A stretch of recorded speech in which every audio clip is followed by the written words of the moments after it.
aku giringnya pelan-pelan gitu. Oke. Giringnya pelan-pelan.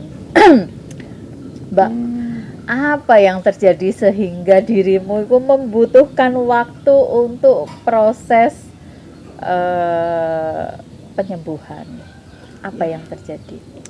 Eh, saya itu dari kecil sampai kuliah itu berada dalam keluarga yang baik-baik saja gitu ya, dirawat dengan baik, kemudian dapat pendidikan dan fasilitas yang alhamdulillah cukup, lebih dari cukup.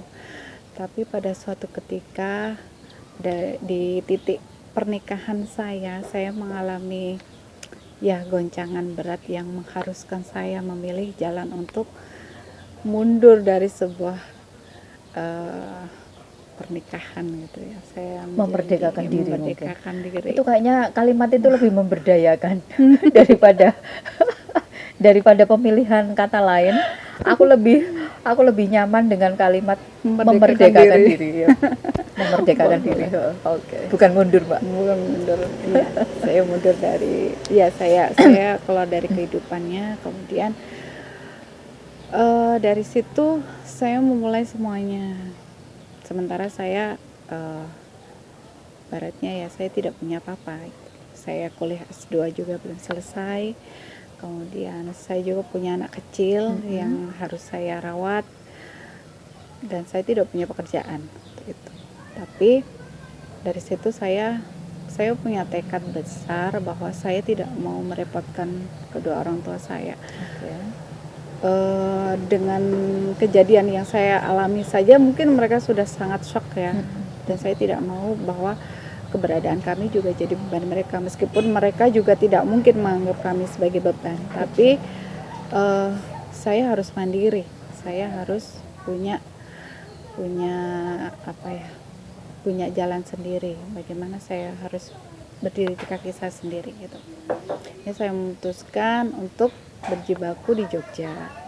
Saya berdua aja waktu itu ngekos, kemudian ya cari pekerjaan freelance. Saya jadi pendamping para mahasiswa untuk mengarahkan penelitian. Ya pelan-pelan saya justru juga dari situ saya banyak belajar juga bagaimana saya mengasah skill saya untuk menjadi seorang yang lebih baik lagi. Nah, setelah itu saya settle juga dari finansial, saya alhamdulillah sudah bisa menghidupi diri saya sendiri dan anak saya juga. Kemudian saya dari situ saya mulai di titik sepertinya ada sesuatu yang masih menghambat di hati. Saya merasa bahwa ada yang belum saya selesaikan dengan diri saya sendiri. Akhirnya saya mencari, kemudian saya nyoba waktu itu sebelum saya menyulam dan menulis pun saya juga coba kegiatan apa sih gitu. Iseng ikut grup apa, ngobrol sama teman-teman yang lain. Saya tetap belum dapat waktu itu. Akhirnya saya menemukan menyulam dan juga menulis itu. Ya, menulis itu sebenarnya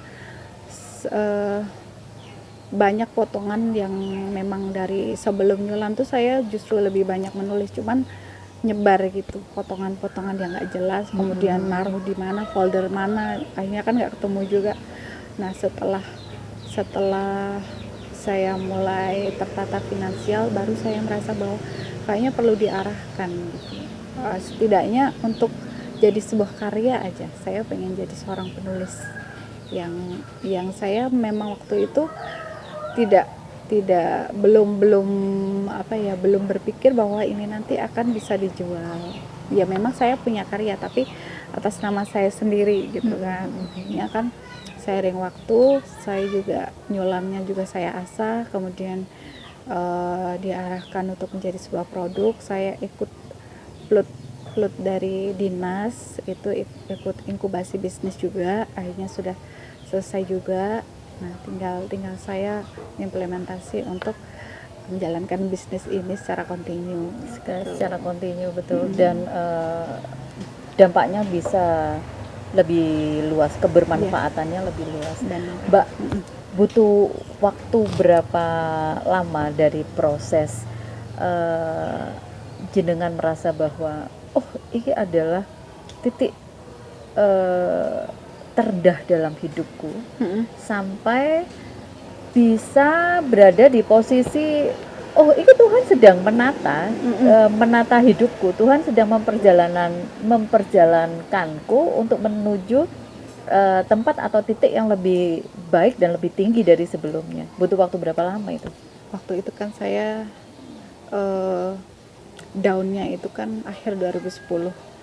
Kemudian saya sudah mulai tertata sekitar 2014, 2015 itu baru penataan secara finansial. Artinya kan ada yang saya harus, banyak yang saya sembunyikan dari publik bahwa saya seorang single gitu loh. Ada hal-hal yang harus saya jaga karena saya tidak mau banyak pertanyaan. Orang kan suka kepo ya. Kamu tuh kenapa sih kamu? Belum lagi nanti ada yang ngejudge, belum ada yang nanti kamu kayak gitu, akhirnya menjauh. Saya masih berada fase bahwa saya baik-baik saja, tapi saya menipu diri saya sendiri kan pada akhirnya. Dari situ saya mulai mengakui bahwa saya ini masih ada yang belum kelar gitu. 2014, 2015 itu ya saya masih proses pencarian apa sih yang harus saya lakukan ketika saya harus berdamai. Iya, memang ini adalah banyak hikmah dari sini, tapi saya belum sepenuhnya menerima apa yang terjadi dengan saya.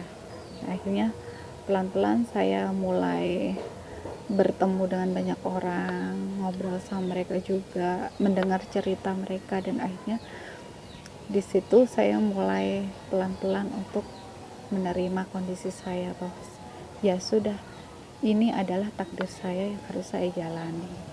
Bagaimanapun banyak hal yang lebih positif ketika saya menjadi seperti ini.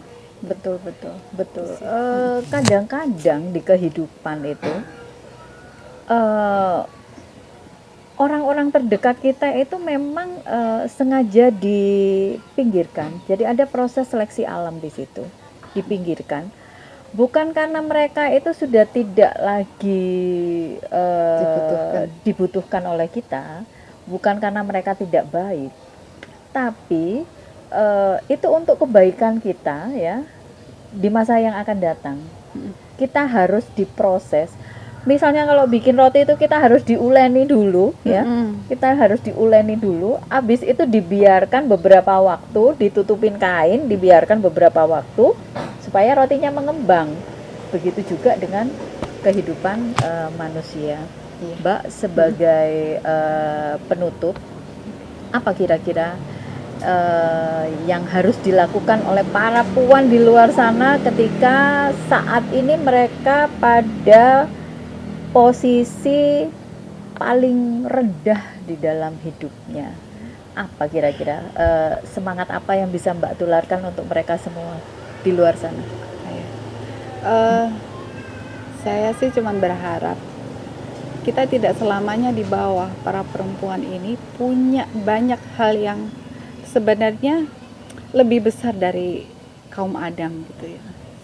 Kita harus benar-benar bisa menggali apa yang ada di kita. Kita bisa ngobrol dengan banyak teman-teman perempuan yang lain, apa yang bisa mereka pandang dari kita, apa yang sebenarnya yang bisa melihat diri kita kan orang lain kan. Betul. Banyak potensi. Ngobrol aja sama teman-teman yang lain yang mungkin bisa memberikan masukan, kemudian memberikan saran, bahkan juga bisa untuk sharing juga kan. Betul. Mungkin ketika kita berada pada titik terendah, yang harus kita lakukan adalah diam dulu, nata hati, nata pikiran.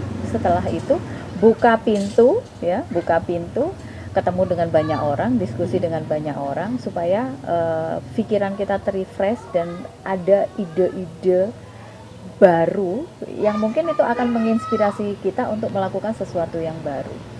Oke teman, itu tadi obrolan dengan Mbak Faida, tapi jangan khawatir, masih ada tema-tema yang lain. Kita ketemu lagi di video selanjutnya. Dadah!